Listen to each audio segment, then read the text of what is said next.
नहीं निकाल देते, पूरा पंजाब बैसाखी नहीं मनाएगा। अच्छा, तुम सब हमारा विरोध करता है, भाग जाओ यहाँ से, इसका अंजाम बहुत ही बुरा होगा। हम नहीं जाएंगे, तुम लोग जाओगे, हमें नहीं, तुमको भारत से भागना होगा। Soldiers fire!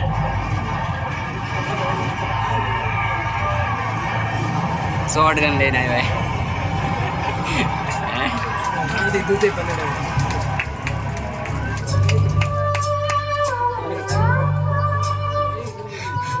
ये जमीन हमारी, ये धरती हमारी, ये खेत हमारे।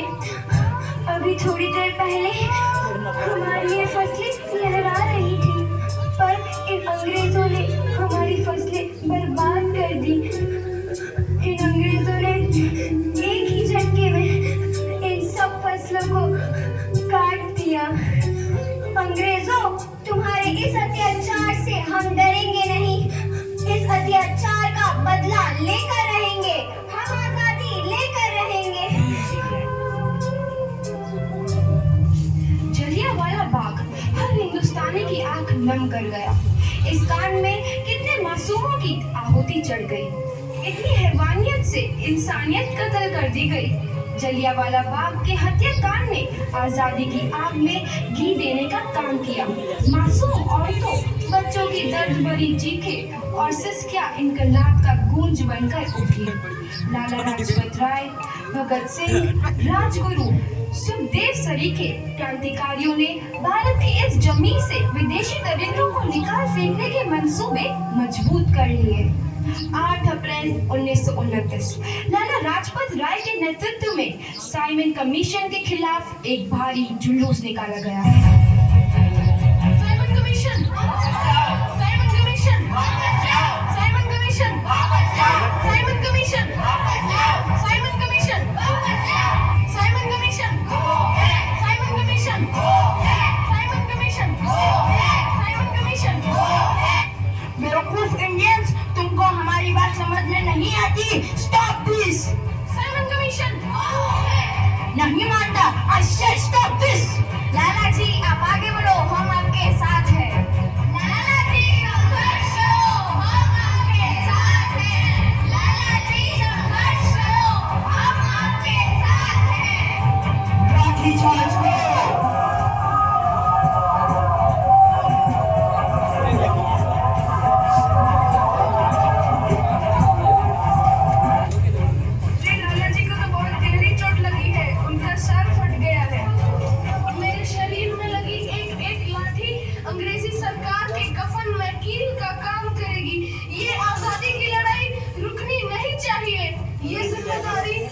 सबको सौंप कर जा रहा हूँ।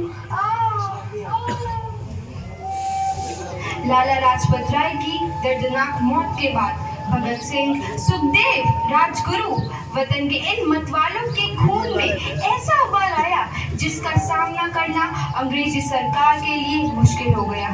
अंग्रेजों को करारा जवाब देने के लिए स्कॉट और सैंडर्स को मारने की रूपरेखा रची गई।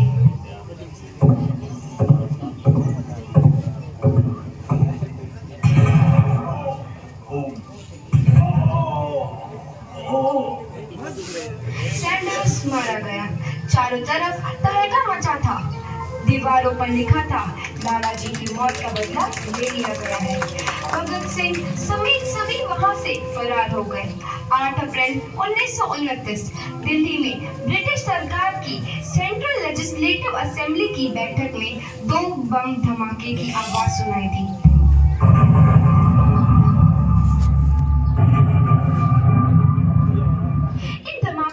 अंग्रेजी हुकूमत को हिलाकर रख दिया।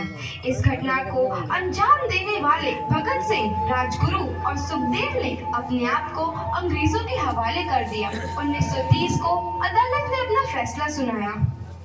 मुलजिम भगत सिंह, मुलजिम राजगुरु, मुलजिम सुखदेव को दफा 121 और दफा 302 के तहत ये अदालत तीनों को मुजरिम करार देती है और इस गुस्ताखी के लिए ये अदालत इन तीनों को सजाए मौत की सजा सुनाती है।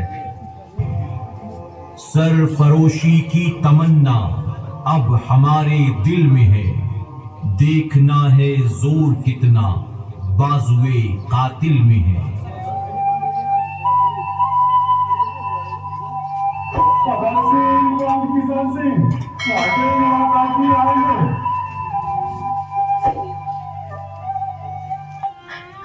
पुत्र की हाल है तेरा।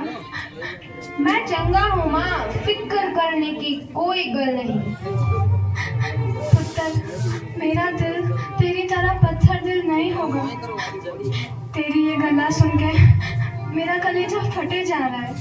माँ, मेरा दिल कोई पत्थर जैसा नहीं है, एक वतन परस्त का दिल है जो मेरे देश प्रेम के जज्बे को ताकत देता है। बेटा, मेरा लाल।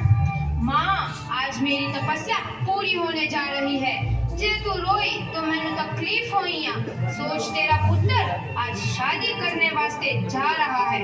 फर्क केवल इतना है, वो घोड़ी पर नहीं फांसी पर चढ़ने वास्ते जा रहा है। आज तू क्रांतिकारी की माँ है, कल तू एक शहीद की माँ होगी। माँ।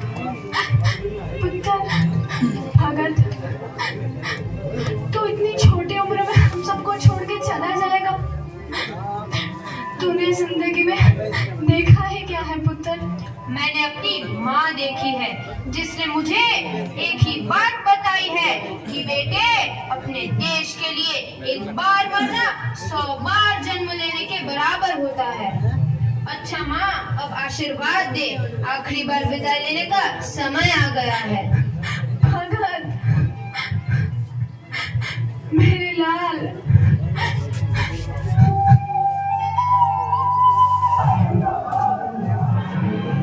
भगत सिंह, तुम्हारी कोई आखिरी ख्वाहिश?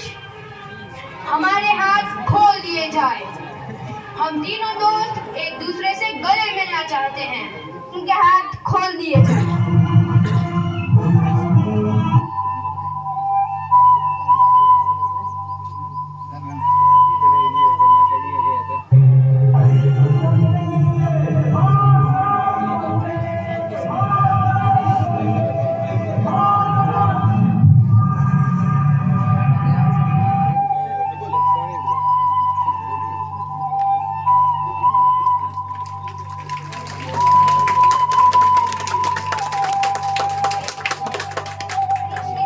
नौजवान के मन में आजादी की नई उमंग हिलोरे लेने लगी। अंग्रेजों भारत छोड़ो का नारा जोर पकड़ रहा था। सबने एक आजाद भारत का सपना देखना आरंभ कर दिया था। हर कोई अपने अपने ढंग से इस महायज्ञ में अपनी आहुति दे रहा था। सुभाष चंद्र बोस, रानी लक्ष्मीबाई, तात्या टोपे और मंगल पांडे जैसे शहीदों की कुर्बानी रंग लाई। 15 अगस्त 1947 को भारत आजाद हुआ।